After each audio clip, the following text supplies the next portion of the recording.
Press वार्ता दो अहम बिंदुओं पे केंद्रित रहेगी। और जैसा सबने देखा है कि भारतीय जनता पार्टी की सरकार का संकल्प है, किसी भ्रष्टाचारी को बख्शा नहीं जाएगा। जो भ्रष्टाचारी हैं उनका कार्य भ्रष्टाचार करना है और एक ईमानदार सरकार की जिम्मेदारी है कि इन भ्रष्टाचारियों को पकड़ें। जो जनता का रुपया इन्होंने अंदर किया है, अपनी तिजोरी में लूट खसोट मचाई है, उसको वसूले और वो जनता के हित में लगे। और इसके साथ ये सारे भ्रष्टाचारी जेल की सलाखों के पीछे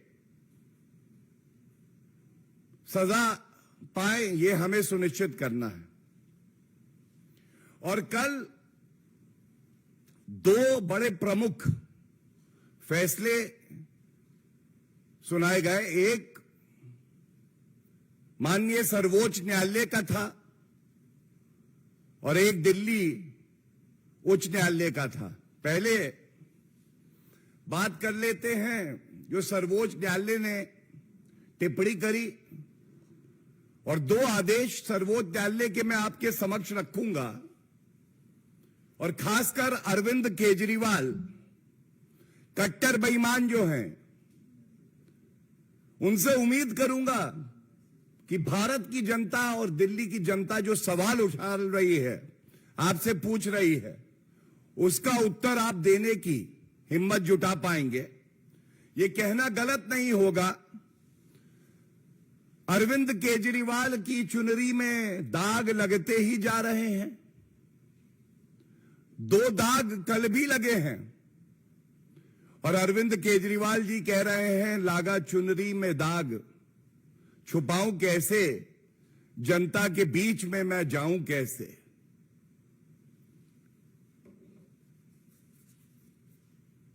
कल सर्वोच्च न्यायालय ने बड़ी सख्त टिप्पणी करी है और सबसे पहले मैं ये बताना चाहूंगा कि RRTS प्रोजेक्ट है, regional rapid transport system, Delhi Ghaziabad Meerut. और ये अपने हाथ में 6 मार्च 2019 का सर्वोच्च न्यायालय का आदेश, 21 अप्रैल 2023 सर्वोच्च न्यायालय का आदेश, और जो कल आदेश पारित हुआ है वो आपके समक्ष रखता हूं। और ये दिखाएगा कि अरविंद केजरीवाल कितने बड़े घोटालेबाज हैं। अपनी वैगन आर तो बड़ी हो गई, लग्जरी गाड़ी में घूमेंगे, चार्टर में घूमेंगे। मैं बड़ा बंगला नहीं लूंगा, शीश महल बन गया, करोड़ों का घोटाला वहां किया। तुष्टीकरण करने के लिए, भत्ता देने के लिए रुपया है, लेकिन जनता की सहूलियत, जनता का हित हो जाए, वो इनको अच्छा नहीं लगता है। अरविंद केजरीवाल करेंगे भ्रष्टाचार, जनता रहेगी लाचार। यही इनकी प्रेरणा है। ये आंकड़े बड़े ही महत्वपूर्ण हैं और ये सारे के सारे मैं ऑर्डर से ही पढ़ रहा हूं। दिल्ली मेरठ का ये कॉरिडोर करीब 82 किलोमीटर का है और दिल्ली से मेरठ 60 मिनट में आम जनता दूरी तय कर लेगी। इसकी कुल लागत 31,632 करोड़ रुपए, जिसमें अब तक केंद्र सरकार अपना पूरा योगदान दे चुकी है। और ये 2019 में लिखा हुआ है कि उत्तर प्रदेश को 5,828 करोड़ रुपए देने थे। उत्तर प्रदेश में हमने देखा किस तरह से सरकार है जो जनता की चिंता करती है। वो रुपया भी उत्तर प्रदेश की सरकार ने दिया 5,828 करोड़। दिल्ली के हिस्से में 1138 करोड़ था, केवल 1138 करोड़। अरविंद केजरीवाल जी की सरकार से कहा गया कि ये जमा कराइए। अरविंद केजरीवाल जी अपने शराब के व्यापारी मित्रों की चिंता करते हैं, अपना शीश महल बनाते हैं, और एक तुलनात्मक बात रखना अति आवश्यक है। 3 वर्ष में अरविंद केजरीवाल कट्टर बेईमान घोटालेबाज वसूली सरकार ने अपना महिमा मंडन करने के लिए 1106 करोड़ रुपए के इश्तिहार दे डाले। Advertisements of 1,106 crores in the last 3 years have been released by the most dishonest, the most corrupt leader in India, Mr. Arvind Kejriwal, in the last 3 years. Now, question has to be asked that on one side, your contribution for the RRTS project was 1,138 crores. And you have repeatedly told the Honorable Supreme Court that we do not have the money. मेरे पास तो रुपया है नहीं। और 1106 करोड़ रुपए उसी समय आप अपना महिमा मंडन करने के लिए इश्तिहार में इस्तेमाल करते हैं। और ये सर्वोच्च न्यायालय का जो आदेश मैं पढ़ रहा हूं, सर्वोच्च न्यायालय ने कहा, और मैं कोट कर रहा हूं, quote, for the current year budgetary provision has not been made by the government of NCT of Delhi. उसके बाद उन्होंने कहा, the corridor has recently been finalised. In the circumstances we direct the Delhi government to contribute rupees 265 crores. We direct the government of NCT of Delhi to make appropriate budgetary allocation from next year with effect from 1/4/2019. कुछ बातें प्रमुखता से उठ के आती हैं। जनता के लिए सहूलियत हो, यह मंजूर नहीं है कट्टर बेईमान अरविंद केजरीवाल को। सर्वोच्च न्यायालय के निर्देश पर पहले 265 करोड़ और फिर 21 अप्रैल 2023 को 500 करोड़ रुपए दिए। दोनों बार सर्वोच्च न्यायालय का निर्देश था, स्वयं सामने नहीं आए। और सबसे बड़ी बात है, सर्वोच्च न्यायालय ने कहा बजटरी एलोकेशन कर दीजिएगा। क्यों नहीं किया अरविंद केजरीवाल जी? अच्छा, वो जो आपके शराब घोटाले वाले मित्र थे, जो आपसे पूछ के शराब नीति बना रहे थे, उनके साथ आप व्यस्त थे।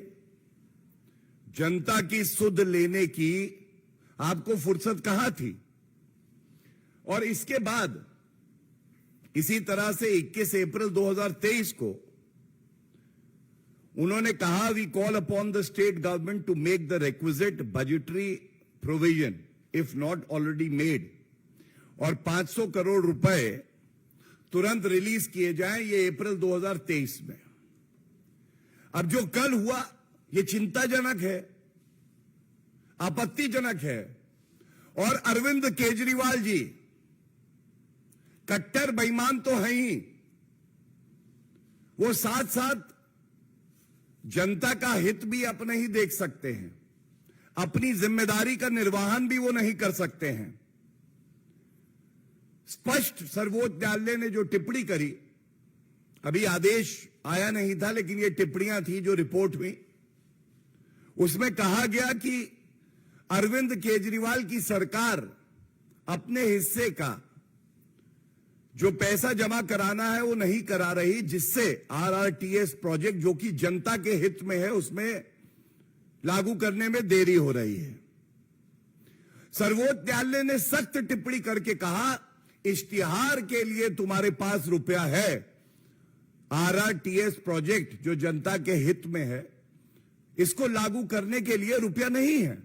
3 साल का पूरा विश्लेषण, पूरा खाका, कितना रुपया इश्तिहार में इस घोटालेबाज अरविंद केजरीवाल सरकार ने किया है। सर्वोच्च न्यायालय ने कहा है कि उसका ब्यौरा हलफनामे के साथ शपथ लेकर सर्वोच्च न्यायालय के समक्ष रखें।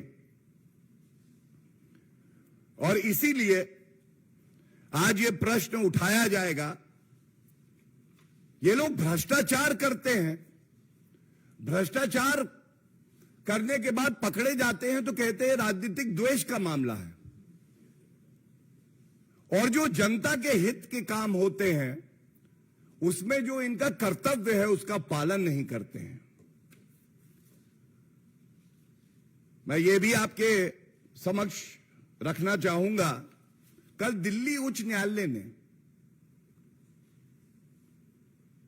मनीष सिसोदिया, पूर्व उप मुख्यमंत्री, जिनको कट्टर ईमानदार बता रहे थे अरविंद केजरीवाल, उनकी ईडी के मामले में जो बेल की पिटीशन थी उसको भी निरस्त कर दिया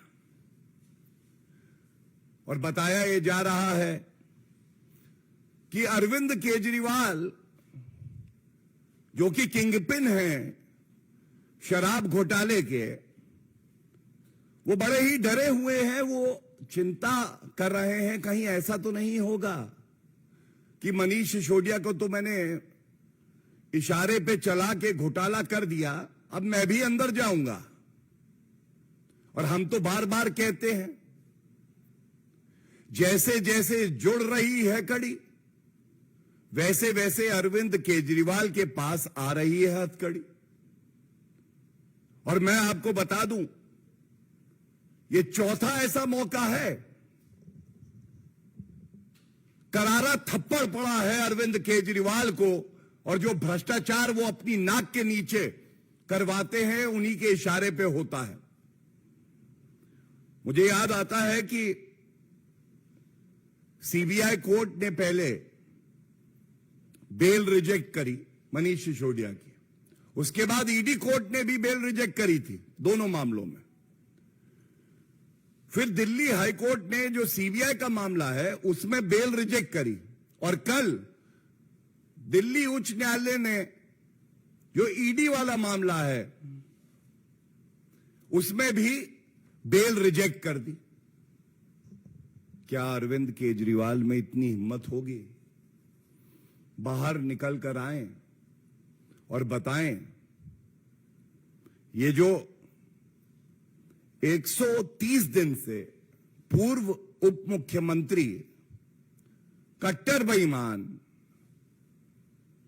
मनीष सिसोदिया जेल की सलाखों पर में है, और 4 ऐसे न्यायालय के आदेश आ चुके हैं कि उनको राहत नहीं मिल रही है, तो ये माना नहीं जाएगा। ये जो भ्रष्टाचार हुआ है, ये भ्रष्टाचार अरविंद केजरीवाल जी आपने ही कराया है, क्योंकि जो जीओएम बनी उस मीटिंग में आप उपस्थित थे, आप ही की अध्यक्षता में वो मीटिंग हुई थी, और शराब का व्यापार करने वाले अपने मित्रों को कई हजार करोड़ रुपए का फायदा कराना, लेकिन जनता के हित में अगर आरआरटीएस प्रोजेक्ट आता है और आपको 1100 कुछ करोड़ रुपए का उसमें कंट्रीब्यूशन करना है तो आपके पास रुपया नहीं है। और न्यायालय ने यह कहा है, मेरे पास वो पैराग्राफ्स भी हैं, लेकिन उसका जो सारांश है, जो उसका निचोड़ है, मैं आपके समक्ष रख दूं। कहा गया है कि किकबैक्स लिए गए, मैं तुम्हें ठेका दूंगा, तुम मुझे गुलाबी गड्डियां देना। यह लिखा है पैरा 61 में। साथ में लिखा है कि जो शराब के ठेकेदार थे, वो जो गोपनीय बैठक होती हैं उसमें उपस्थित रहते थे और निर्देशित करते थे कि शराब की नीति दिल्ली सरकार की क्या होगी। जिसको मुनाफा होना है, जिसको ठेका चलाना है, वो खुद ही नीति बना रहा है। ये तो सरकार का काम है। ये भी बिल्कुल स्पष्ट लिखा है कल के आदेश में। सबसे अहम बात यह है, जो ईमानदार अफसर हैं, जिन्होंने आपत्ति दर्ज करी, जिन्होंने सुझाव दिए एक्साइज डिपार्टमेंट के, और ये नोटिंग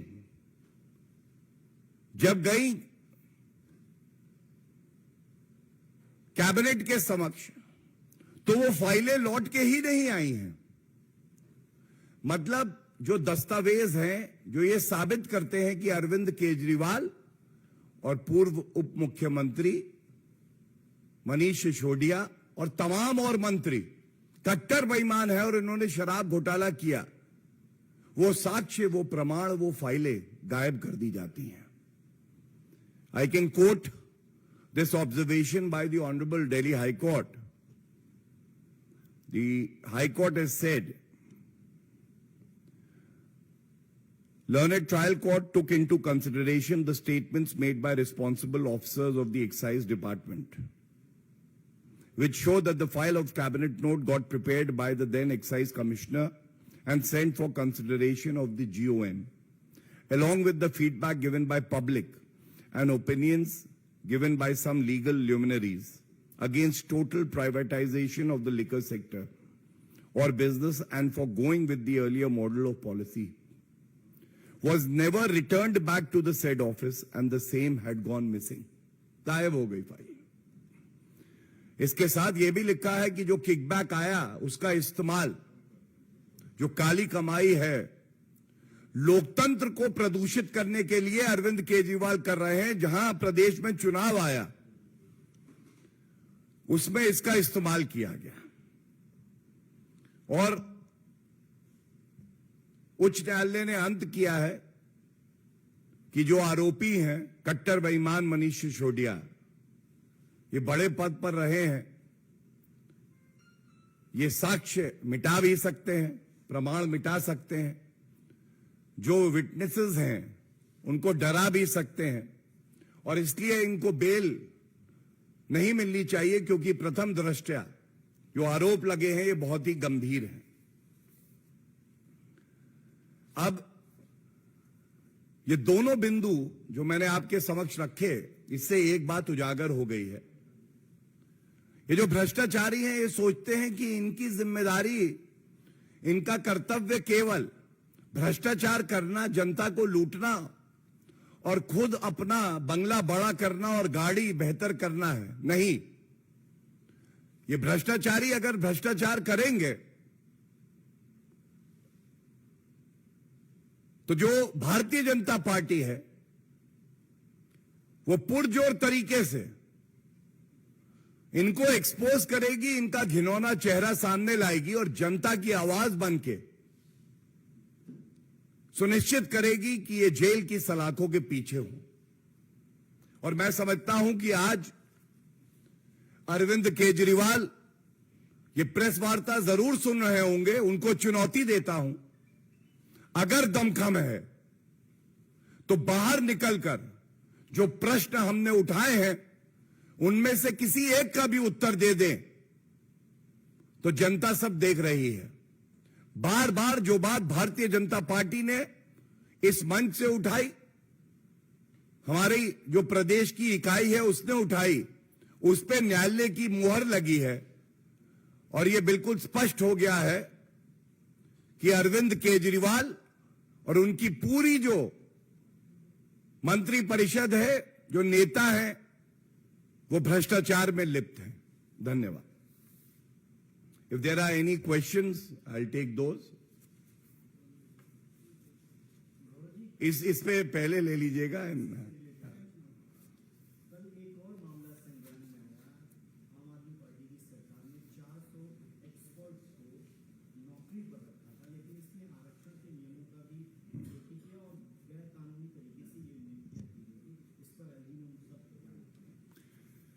देखिए, आपने एक शब्द का इस्तेमाल किया, गैर कानूनी।